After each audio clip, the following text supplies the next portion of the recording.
할렐루야. 아멘. 할렐루야. 아멘. 저는 이번에 천례역정 말씀을 진행하면서 그리고 또 특세를 섬기면서 더 확신하게 된 게 있어요. 그게 뭐냐? 기독교는 잔치하는 영성이다. 교회는 잔치집이다. 아멘이십니까? 아멘. 제가 언젠가 말씀드렸잖아요. 유교는 제사집 같고 불교는 조상집 같고, 불교 성도들께 미안합니다. 이 자리에 안 계시겠죠? 기독교는 잔치집 같다. 왜? 기독교의 영성은 잔치하는 영성이니까. 실제로 여러분 지난 천례역정을 우리가 진행하면서 천례역정 퀴즈 챌린지에 함께 동참하면서 연인원 정답자가 몇 명인지 아십니까? 정답자가 14,263명이었습니다. 대단합니다. 14,000명이 넘어 정답자가. 저와 함께 이제 사진 촬영, 기념 사진 촬영했던 가정 수만 77가정입니다. 개인으로 말하면 수백 명이 넘게 저랑 사진을 촬영했던 거죠. 또 주일 저녁에 치킨을 배달받아가지고 치킨을 뜯었던 가정이 90가정입니다. 매주 풍성한 잔치집 같은.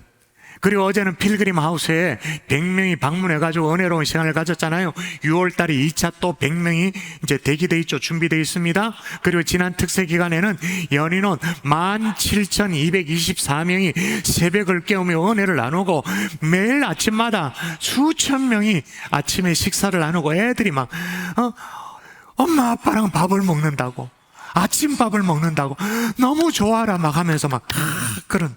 지난 주일 저녁에는 온가족 주일학교에서 천례역정 마쳐서 이제 천성에 입성하는 그런 과정이니까 그걸 비유해서 천국 잔치란 걸 했다고 뉴스 나왔잖아요. 이런 모습, 애들이 얼마나 신나하는지 한번 볼까요? 그 다음 장면도 행복하죠. 애들이 너무 좋아요. 예배 모습도 이렇게 근사하죠. 저렇게 예배도 드리고. 여러분, 교회 아들이 막 팔짝팔짝 뛰어다니고, 이제 먼저 바베큐 파티를 했으니까, 각 가정이 파티를 했으니까 이 집의 메뉴가 다르고 저 집의 메뉴가 달라.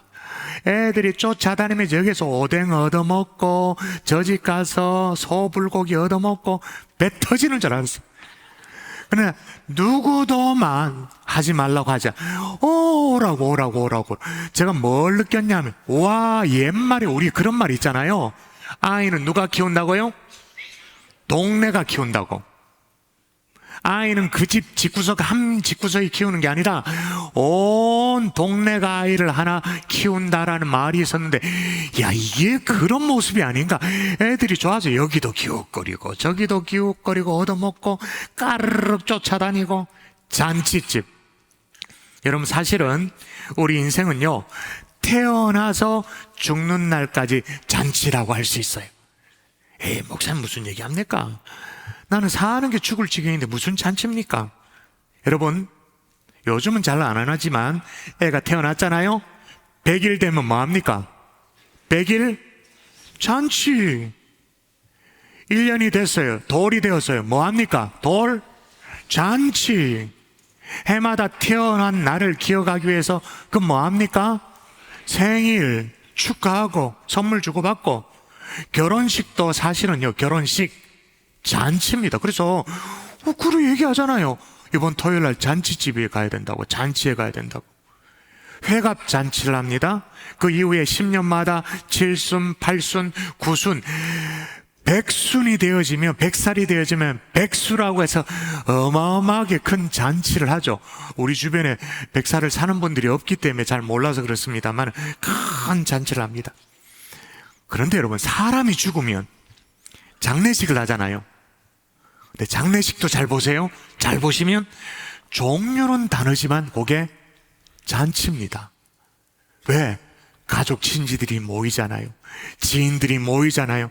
모여서 먹고 마시고 대화를 나누고, 형태는 다르지만 또 그것도 잔치죠. 예수님은 언제나 다양한 잔치를 소재를 해서 하나님 나라를 설명하기를 즐겨 하셨어요. 예를 들면 첫 기적도 어디에서 일으켰냐? 물이 변화해 포도주 되어지는 거 어디에서? 가나 혼인 잔치집에서, 잔치에서. 성경 마지막 요한계시록에도 보면 마지막이 뭐로 장식을 하냐면 어린 양의 혼인잔치로 기록하고 있어요.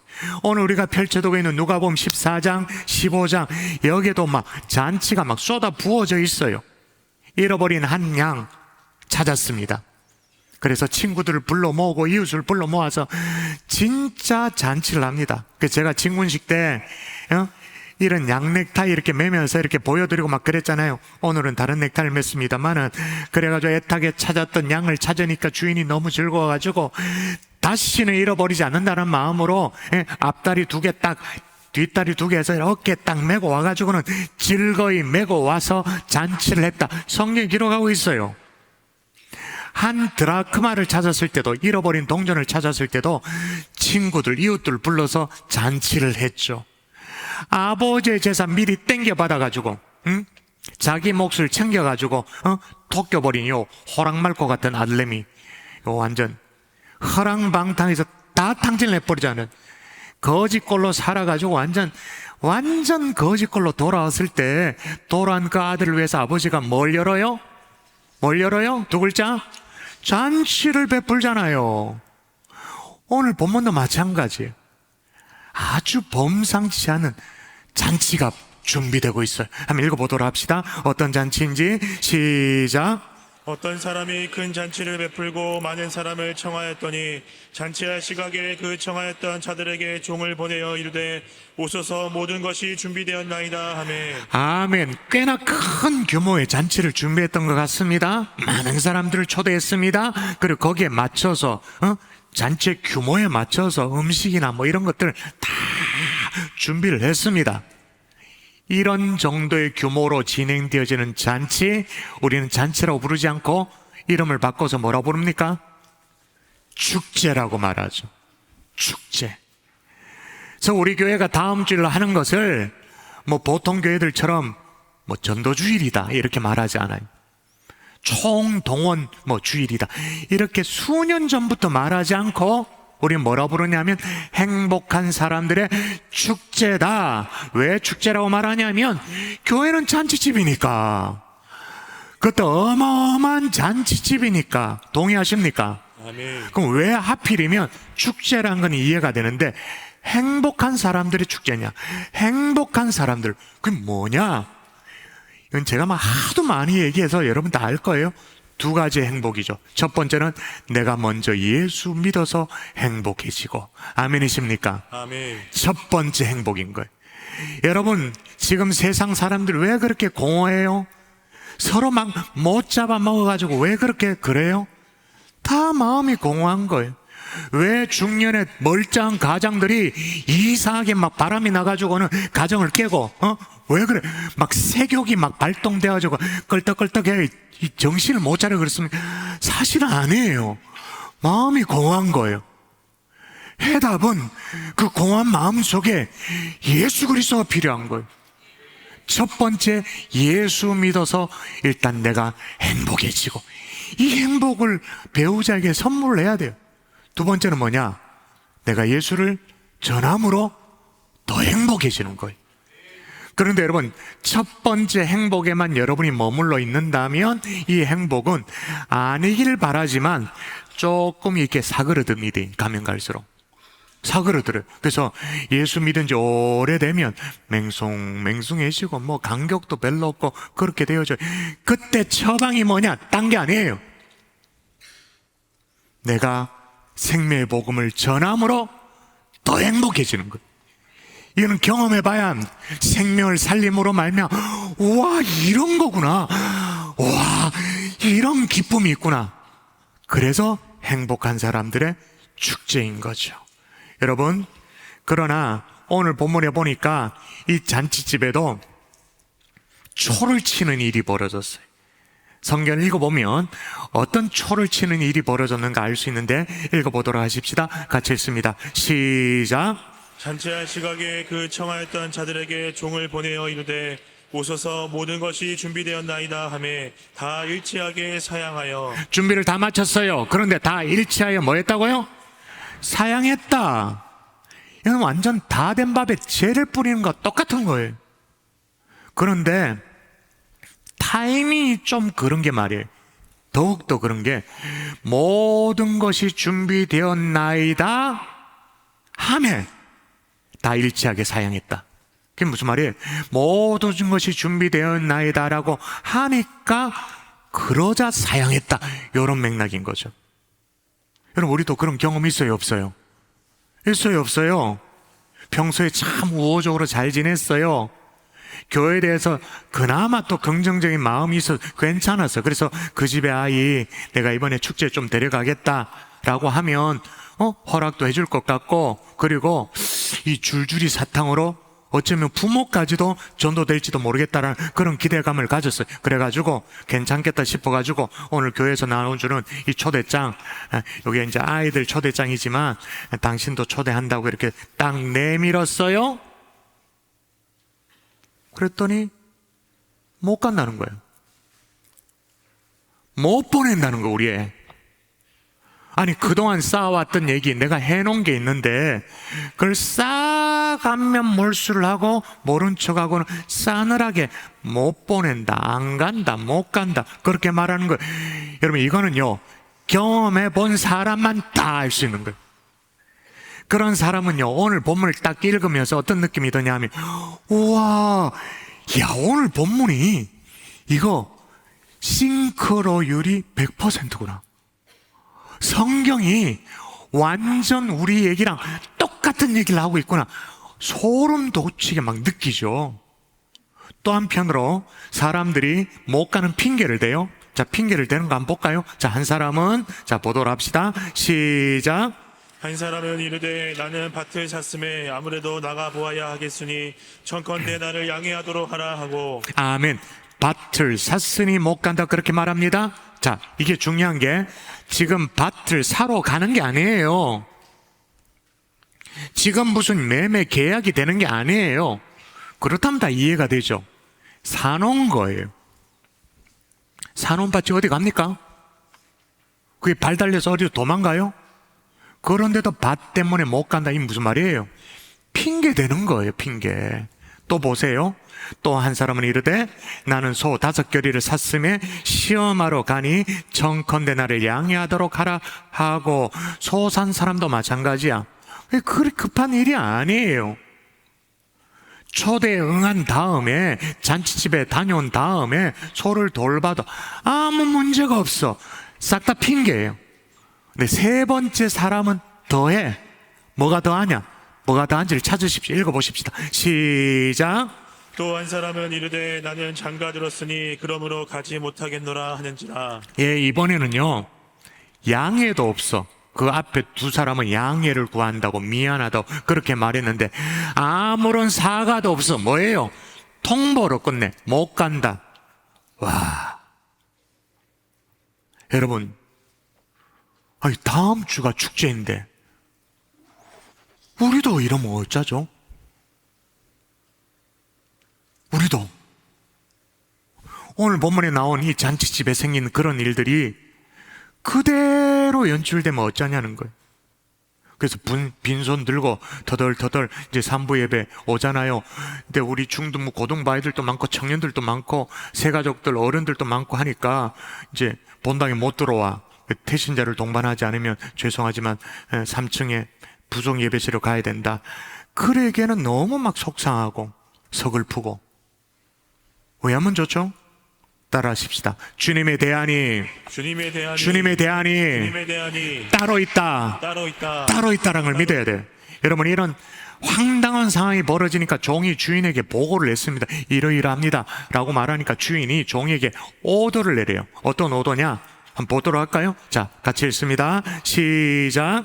그 종에게 이르되 빨리 시내의 거리와 골목으로 나가서 가난한 자들과 몸 불편한 자들과 맹인들과 저는 자들을 데려오라 하니라. 아멘. 데려오라. 그렇게 빨리 가서 빨리 가서 데려오라. 그렇게 말합니다. 왜냐? 잔치는 취소될 수가 없어요. 그래서 빨리 가서 거리 골목 다니면서 가난한 자, 몸 불편한 자, 맹인들, 저는 자들 데려오라. 그렇게 말합니다. 쉽게 말하면 뭐예요? 초청 명단을 바꿔버리는 거예요, 지금. 주인이. 아니, 우리는 지금 태신자 마음에 품고 기도를 이래 해왔는데 그렇게 공을 들여온 아이들이 있는데, 그런 나의 오랜 전도 대상자, 지난 우리 장주석 장로님 22년 동안 기도했던 친구라고 금요일 밤에 저한테 소개하더라. 그런 사람들이 있단 말입니다. 있는데 명단을 바꿔버리는 거예요. 그래서 이제 종이 주인이 그걸 하라 그러니까 주인의 명대로 했어요. 그랬더니 또 이게 돼. 여러분 기억할 수 있길 바랍니다. 우리는 최선을 다해서 준비를 합니다. 근데 하나님이 준비한 영혼은 다를 수도 있습니다. 인정하십니까? 아멘. 우리의 태신자도 마찬가지예요. 갑자기 펑크를 내요. 근데 우연찮게 말이에요. 전혀 생각지도 못한 동네 젊은이가 생각나가지고 뭐 이렇게 난 잘 모르겠는데 뭐 걸그룹 시크릿에 뭐 송지훈 온다. 그러니까 걸그룹이에요? 그 청년이 그렇게 반응하는 거죠. 전환길, 야, 내가 옛날에 유신학원 다닐 때 그때, 와, 그래, 오겠다라는 거야. 그런 일들이 벌어지는 거죠. 전혀 우연찮게. 그냥 동네 지나가는 아저씨였는데, 안재호 소장 복화술 여기에 되겠나 싶었는데, 와서 마음의 문이 열리고 까르르 웃고는 인생을 다시 살게 되어지는, 초청에 응하게 되어진 거죠. 여러분, 우리는 과정 하나에 우리의 최선을 다하지만 역사는 다른 데서 일어날 수도 있다, 그 말입니다. 하나님의 주권을 인정할 수 있기를 주 예수의 이름으로 축원합니다. 아멘. 축원합니다. 아멘. 여러분, 오늘 본문이 우리와 싱크로율이 100%인 것이, 여러분 오늘 참석을 거절한 사람이 어떤 사람인지를 보십시다. 이걸 잘 보셔야 돼요. 자, 읽어보실까요? 자, 어떤 사람인지 한번 읽어보십시다. 시작. 어떤 사람이 큰 잔치를 베풀고 많은 사람을 청하였더니 장치할 시간에 그 청하였던 자들에게 종을 보내어 이르되 오소서 모든 것이 준비되었나이다 하매. 아멘. 자, 아무에게나 거절당한 게 아니에요. 어떤 사람이라고요? 저 벌써 야, 오늘 설교는 진짜 안 들으려고 작정을 했네. 나 어차피 전도 안 할 테니까 막, 나 하나님이 기뻐하시겠다 진짜. 하나님이 이뻐할 마음을 먹어야 되지. 자, 어떤 사람이 지금 거절했다고요? 빨간 글씨 읽어보세요. 그 청하였던 자들. 이게 무슨 말인지 이해를 해야 돼요. 유대인의 잔치 관습을 이해해야 돼요. 유대인들은 잔치를 할 때 2번 초청을 하는 거예요. 첫 번째는 잔치를 계획할 때, 스케줄을 잡을 때 이제 초청을 하죠. 그래서 예스라고 말하면, 첫 번째 초청에 응하면, 유대인의 관습대로라면 두 번째 초청은 무조건 참여하는 게 관례예요. 내가 참여 안 할 것 같다 그러면 첫 번째 초청할 때 그때 아니라고, 못 간다, 그때 얘기를 했었어야 돼요. 근데 첫 번째 예스 했으면 정식적으로 초대장을 가지고 두 번째 초청을 하면, 종을 보내면 반드시 참여하는 게, 이거는 불문율이에요. 반드시 그렇게 해야 되는 거예요. 그러니까 오늘 본문에 말하는 그 얘기가 뭐냐? 그 청하였던 자들 1차 초청에 예스라고, 응이라고, 내가 가겠다고 대답했던 그 달들에게 갔는데 못 온다고 얘기한 거예요. 여러분, 우리도 대신자를 작정하고 이런저런 접촉을 시도하잖아요. 어린이날 축제에 초대하기도 하고, 교회 화분 이런 거 전달해 보기도 하고, 공도 드리고 해요. 그래서 쓱 얘기를 꺼내보면 이번에는 내가 가주겠다고 그렇게 얘기했던 사람들이야. 그래서 정식적으로 초청장을 들고 이렇게 가니까 나 몰라라 하는 거예요. 와준다고 했는데 정식적으로 초청장을 들이미니까 나 몰라라 하는 거예요. 근데 잘 보세요. 여기 오늘 초청받았던 사람들, 첫 번째 밭을 핑계로 지금 못 간다 그래서 말했어요. 그럼 밭을 산 사람이에요. 두 번째는 소를 5결이, 결이는 쌍이니까 10마리, 이것 때문에 내가 못 간다 그렇게 말이에요. 자, 그러면 이런 사람들이 좀 살 형편이 되는 사람입니까? 지지리도 못 사는 사람들입니까? 밭이 있어요, 소가 있어요, 10마리나 있어요. 형편이 되는 사람이에요, 안 되는 사람이에요? 되는 사람이죠. 그러니까 아마 초청하는 주인이 그런 생각을 했을지도 몰라요. 종이 그런 생각을 했을지도 몰라요. 우리 주인님과 격이 맞는 사람이다. 잘 어울릴 수 있는 사람이다. 잔치를 해도 초대하면 초대에 대온 사람들 쭉 보면 그 품격이라는 게 느껴지잖아요. 아, 품격이 맞는 사람이다, 이렇게 생각할지도 몰랐어요. 그런데 여러분 잘 생각해 보세요. 내가 생각하기에 초청하기에 딱 좋을 만한 아이가 있어. 그죠? 딱 좋을 만한 그런 태신자가 있어. 그런데 여러분, 그런 사람들은 꼭 우리 교회만 초청을 받는 게 아닙니다. 온 불교에서도 초청받습니다. 성당에서도 초청받습니다. 좋으니까, 신앙을 가지면 딱 좋겠다, 이런 사람 신천지도 딱 노리고 있습니다. 그러니까 그 청하였던 자들, 다시 말해서 첫 번째 초청에 응한 사람은 두 번째 초청에 반드시 참석해야 되는데, 그런데 뭐 이런저런 초청이 많으니까 처음에는 예 갈게요 했다가 거절했겠죠. 그러니까 두 번째 초청에 반드시 응해야 된다는 불문도 깨는 거예요. 여러분, 하나님은 내가 생각하기에 초청하기에 딱 좋을 만한 아이가 아닐지라도, 예수만 믿으면 진짜 그 가정 다 좋겠다, 그런 사람이 아닐지라도, 가난한 사람, 몸 불편한 사람, 맹인들, 저는 자들을 어떻게 해요? 데려오라 라고 말씀하십니다. 그 말은 뭐예요? 네가 염두에 둔 사람 그거 말고, 네 생각에 갇혀있는 사람, 그 사람 말고 생각지도 못한 사람 초청하라는 거예요. 네가 갈로 밖으로 내밀었던 사람들, 그 아이들 데려오라 라고 말하고 있는 거예요. 아멘을 좀 해주면 참 좋겠네요. 내 한계 밖에 있는 사람, 여러분의 태신자가 요지부동이에요? 아직 입도 안 띄었다면 진짜 하나님이 정말 안 기뻐하십니다. 그런데도, 입을 뗐는데도 요지부동이에요? 하나님이 준비해 놓은 영혼은 다를 수 있음을 인정할 수 있기를 주의 이름으로 축원합니다. 아멘. 그러니까 금주에 뭘 해야 되냐? 나의 태신자가 요지부동이다, 그러면 열린 마음으로 다시 살펴야 돼요. 하나님이 예비해 놓은 사람이 누군지 다시 주변을 살펴봐야 돼요. 주님의 대안은 따로 있을 수 있기 때문인 줄 믿습니다. 아멘. 자, 그런데 그렇게 했는데도 아직 빈자리가 많아. 오늘 성경에 얘기합니다. 종이 이르되 주인이여 명하신 대로 하였으되 아직도 자리가 있나이다. 그러니까 주인이 또 뭐라고 말합니까? 읽어볼까요? 같이 종에게 시작. 종에게 이르되 길과 산 울타리 가로가 나가서 사람을 강권하여 데려다가 내 집을 채우라. 아멘. 이번에는 강권하여 내 집을 채우래. 따라 하십시다. 강권하여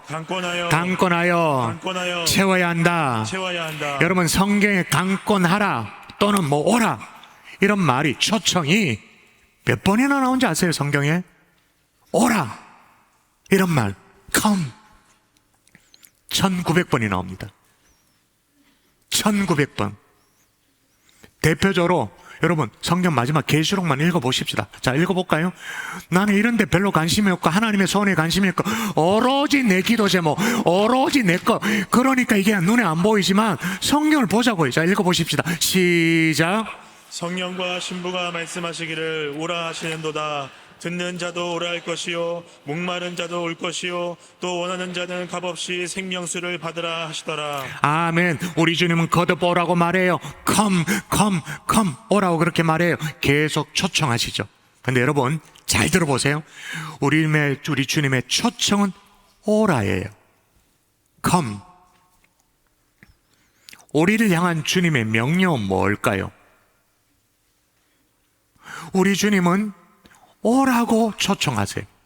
그럼 우리를 향한, 먼저 예수를 믿은 우리를 향한 주님의 명령은 뭘까요? 가라. 그래서 주님의 대사명도 어떻게 됩니까? 그러므로 너희는 가서 모든 민족을 제자 삼아. 그러므로 정말로 정신이 똑바로 박힌 성도라면 교회 예배당 안에 성도 숫자를 세는 사람이 아니에요. 저 밖에 죽어가는 영혼이 누구인가? 죽어가는 어린 생명이 누가 있는가? 그 숫자를 세는 사람이. 오늘 본문도 주님이 가라라고 그렇게 명령합니다. 그래 나가서 뭐 하라고 하시는가? 다시 읽어볼까요? 나가서. 자, 시작. 나가서 사람을 강권하여 데려다가 내 집을 채우라. 할렐루야. 여러분 이번 행복축에 사람을 강권하여 데려다가 하나님 잔치집을 그득 채우는 저와 여러분 될 수 있기를 주 예수의 이름으로 축원합니다. 아멘. 나는 아니라고 생각하지 마시고 생각을 바꾸세요. 순종하세요. 다시 말씀드립니다. 초청을 하는데 어린아이들을 초청할 때 부모의 동의가 없으면 큰일 나요. 반드시 동의를 받으셔야 돼요. 근데 솔직히 말해서 목사가 시키니까 강권하여 채운다. 아멘. 그렇게 말했습니다만은 이 강권이란 말 자체가 알러지 반응이야. 싫어. 저부터도 그래요. 솔직히 말해서. 왜냐하면 이 강권이란 말이 강제적으로 권한다는 말 아닙니까? 왜 기독교가 강제적으로 강압적으로 뭐 그렇게 하냐? 저도 싫어요. 거기다 역사적인 이유도 있어요. 우리가 교회사 가운데 어둠의 시기였던 중세 때 이 강권이라는 말을 잘못 이해해서 잘못 수행한 예가 있었죠. 신성 로마 제국 때 말이에요. 그때 찰스 대제 같은 경우에 보면 21년 동안 재위를 합니다. 왕위에 21년이 있어요. 그런데 전쟁을 몇 번 치르냐? 53번 전쟁을 치릅니다. 정복 전쟁을 치릅니다. 53번. 정복 전쟁을 원정을 갈 때마다 그 점령지 주민들에게 뭐라고 외쳤냐? 세례를 받든지 칼을 받든지. 이슬람이 먼저가 아니에요. 성경을 잘못 이해한 그 우리의 좀 뭐랄까 정말 부끄러운 과거가 있는 거죠. 세례를 받든지 칼을 받든지. 그런 것 때문에 강권이라고 말하면 일단 알러지 반응이 일어나. 별로 안 좋아해. 그럼에도 불구하고 성경은 강권하라 명령합니다. 따라하십시다. 강권이 사랑이다. 사랑이기 때문에 그렇게 명령하는 거예요. 어제 이제 필그림 하우스를 다녀오셨는데 아마 이 장면을 참 많이 사진을 찍었을 거예요. 참 인상이 깊어서 많이 찍었을 텐데 저게 뭐죠? 누굽니까 저게? 저게 소금 기둥이라고 하면서 만들어 놓은 거예요. 저 누굴까요? 롯의 아내. 그 분명히 하나님의 징벌 가운데 소돔과 고모라가 멸망되어질 때 하나님은 천사를 보내가지고 롯의 가족을 구원할 계획을 얘기를 다 하잖아요. 다 하잖아요. 돌아본 롯의 아내 소금 기둥으로 바뀐 그래 많이 찍었을 텐데 근데 그 당시에 롯이 머뭇거려요. 뭔가 결정을 내리지 못하고 막 지체합니다. 심지어 옆에 있었던 롯의 사위가 막 비아냥거려 막 비웃기까지 해. 그러니까 안 되겠다 싶어서 하나님이 천사를 동원해가지고 어떻게 하냐? 다시 한번 깊이 생각해 보십시오. 가족회의를 다시 하시죠. 다음에 기회가 되면 다시 오실 테니까 마음의 결정을 할 준비를 하세요. 이게 아니에요. 하나님의 천사가 어떻게 하느냐? 읽으십시다. 자, 그러나 롯이 지체하며 시작.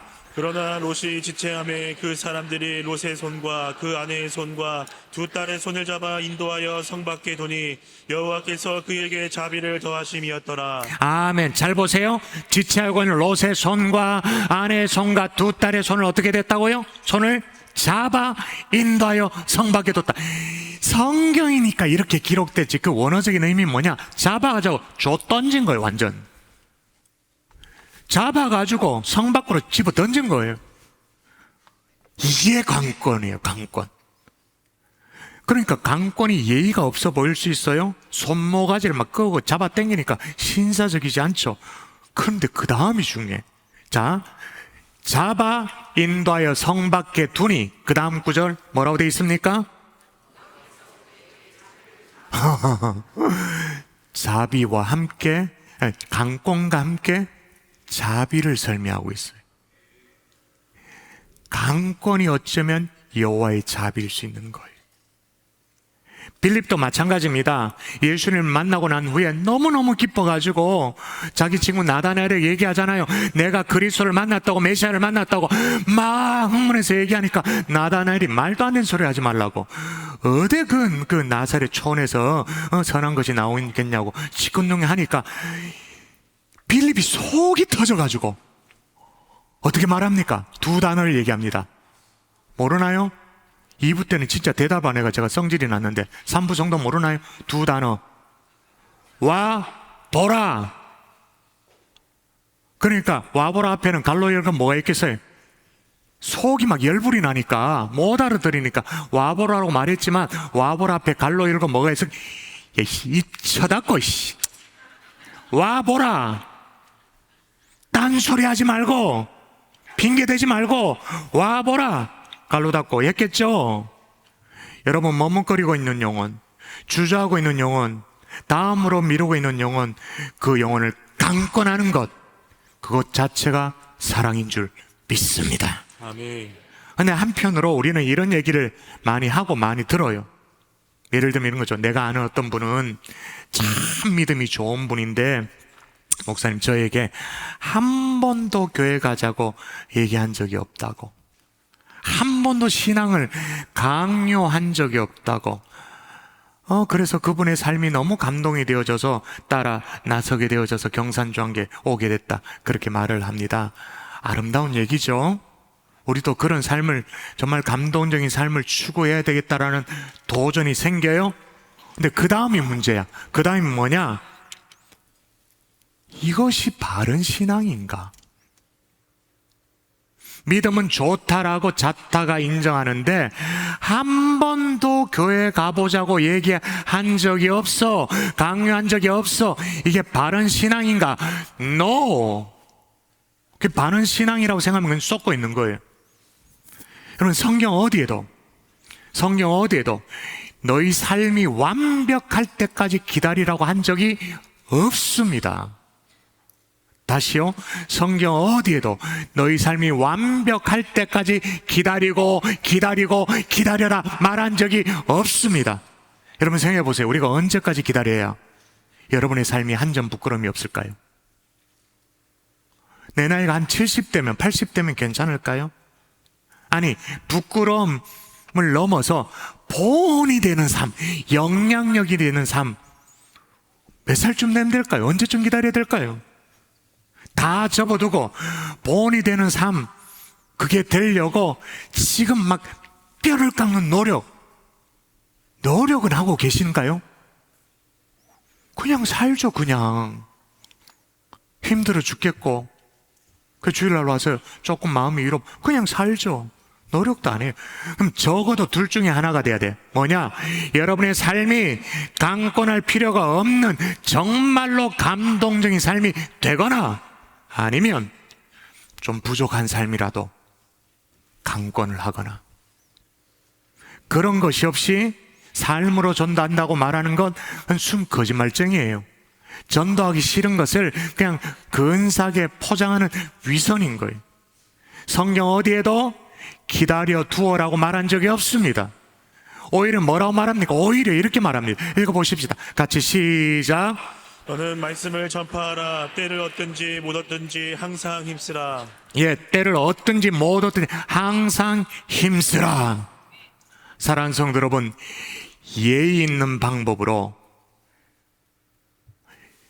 영혼의 멸망을 쳐다보고 있는 것이 아니라 좀 무례한 방법으로라도 영혼을 살려낼 수 있기를 주의 이름으로 축원합니다. 아멘. 멀리 갈 것도 없이 내 남편을 살리자고요, 내 새끼를 살리자고요. 그래도 여러분, 강권은 힘들어요. 어려운 일이에요. 그러나 해야 돼요. 대신자가 미적거리면 좀 단호하게 약속도 하고 좀 세게 얘기도 하고 미리 약속 장소 딱 잡아서 나와서 기다리기도 하고, 그걸 금주에 여러분이 해내셔야 된다, 그 말인 거예요. 근데 우리가 그렇게 할 수 있는 이유가 있어. 이유가 뭐냐? 읽어보세요. 시작. 우리가 만일 미쳤어도 하나님을 위한 것이요 정신이 온전하여도 너희를 위한 것이니 그리스도의 사랑이 우리를 강권하시는도다. 아멘. 아이고, 경산중앙의 성도들 행축한다고 완전 저것들 미쳤다나? 다음 세대 행축한다고 완전 미친 개처럼 돌아다닌다? 성경이 말했잖아요. 우리가 만일 미쳤어도 하나님을 위한 것이요, 마지막 대목, 그리스도의 사랑이 우리를 강권하시는도다. 아멘. 우리만 강권하라고 막 등 떼민 게 아니고 그리스도께서 먼저 그리스도의 사랑으로 우리 속에 강권하셨다. 할렐루야. 아멘. 또 하나 좀 무리해 보이는 강권을 왜 하라고 하시는가? 따라하십니다. 강권에 열매가 있다. 열매가 있다. 그럼 제가 지금도 잊을 수 없는 일인데요. 지금은 성강교회 가서 사역하고 계시는 조인신 목사님, 몇 년 전에 있었던 일입니다. 같이 부산에 신방을 갔습니다. 사업자 신방을 갔어요. 사업자 신방을 가서 이제 부산으로 좀 장거리를 가고 또 식사 시간이 뭐 얼추 비슷해가지고 이제 그분이 대접을 한다고 어느 횟집에 갔습니다. 그러니까 어떤 횟집이냐 하면 회센터 같은 데인데 1층에 여러 학고방처럼 여러 횟집, 회가게가 모여 있고 거기서 이제 생선을 이렇게 모으면 2층으로 올라가면 초장값 내고 테이블 세팅값을 내면 밥 먹을 수 있는 그런 회센터였어요. 1층에 저랑 이제 조인신 목사님과 성도님이 들어섰는데 그날은 손님이 없는 거야. 저희들이 들어서자마자 완전히 이목이 집중돼요. 벌떼처럼 달려드는 거예요. 제가 그런 걸 좋아할까요, 안 좋아할까요? 너무 막 당황스럽죠. 어쩔 줄 모르죠. 그리고 저는 뭐 이게 아주 이제 뭐 몸에 익어서 누가 와서 뭘 얘기하면 다 성도니까 성도를 젠틀하게 대하고 뭐 이런 것들이 몸에 익으니까 막 달려와서 막 얘기를 하니까 그냥 제가 응대를 해야 되니까 손가락질 하면서 이거 뭐냐고 이렇게 얘기를 했어요. 나는 이 고기 이름이 뭔지 이게 무슨 도다리인지 뭐 우럭인지 그래 물었는데요. 희한하죠. 그 아줌마 그 생선 바로 도마 위에 딱 올려놔. 그냥 손가락에 이거 뭐냐고 그랬는데 바로 도마 위에 올려놓는 거예요. 그 찰나에 내 옆에 똑똑한 조인신 목사님이 있었던 게 다행이야. 그 찰나 그 순간에 조인신 목사님 뭐라고 아줌마 대가리 치지 마이세요. 대가리 치지 마이세요. 이런 게 그게 무슨 얘기냐면 여러분 횟집에 가면 그 회 대가리를 먼저 쳐가지고 기절시켜가지고 그래가지고 피를 빼고 회를 이렇게 해야 그 냄새도 안 나고 되잖아요. 그 얘기 대가리 치지 마이세요. 근데 만일 내가 혼자 있었다면 어리하게 가지고 손 하나 들었다가 손 하나 들었다가 자연산 몇십만 원짜리 대가리 날라가고 검은 비닐봉다리에 주면 저는 또 인사했겠죠. 고맙습니다. 그리고 또 했겠죠. 제가 강권이 이런 거예요. 대가리를 발로 날리는 거예요. 그냥 바로 치는 거예요. 그냥 강권에는 묘한 힘이 있습니다. 열매도 있어요. 머뭇거릴 때 확 잡아당기는 거예요. 그게 무식해 보이긴 합니다. 그런데 생명을 살리는 일에는 이보다 좋은 방법이 없어요. 강권에 대해서 알러지 반응을 보이는 우리도 사실은 하나님의 강권으로 이 자리에 앉아 있잖아요. 성경이 거듭 그 얘기를 합니다. 읽어볼까요? 읽습니다. 시작. 나를 보내신 아버지께서 이끌지 아니하시면 아무도 내게 올 수 없으니. 예, 아버지께서 이끌지 아니하시면 강권하지 않으시면 여기까지 꺼다 붙이지 않았으면 아무도 내게 나올 수 없다.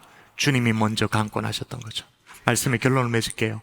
시카고에 가면 무디 박물관이 있습니다. 무디가 평소에 즐겨 썼던 성경책이 이렇게 디스플레이 되어 있어요. 그냥 아무 페이지나 이렇게 펼쳐져 있어요. 그런데 그 성경에 보면 작은 글씨로 그 옆에 여백에 약자 T.P.이라고 곳곳에 있어요. T.P. 이게 뭐의 약자냐? T. tried. 시도해봤다. T. 그럼 P점은 뭐냐? proved. 증명되었다. 아무쪼록 오늘 보면 누가복음 14장 강권하여 내 집을 채우라. T. 시도해봤더니 P. 증명되었다고 고백할 수 있는 하나님의 종들이 될 수 있기를 주의 이름으로 축복합니다. 아멘.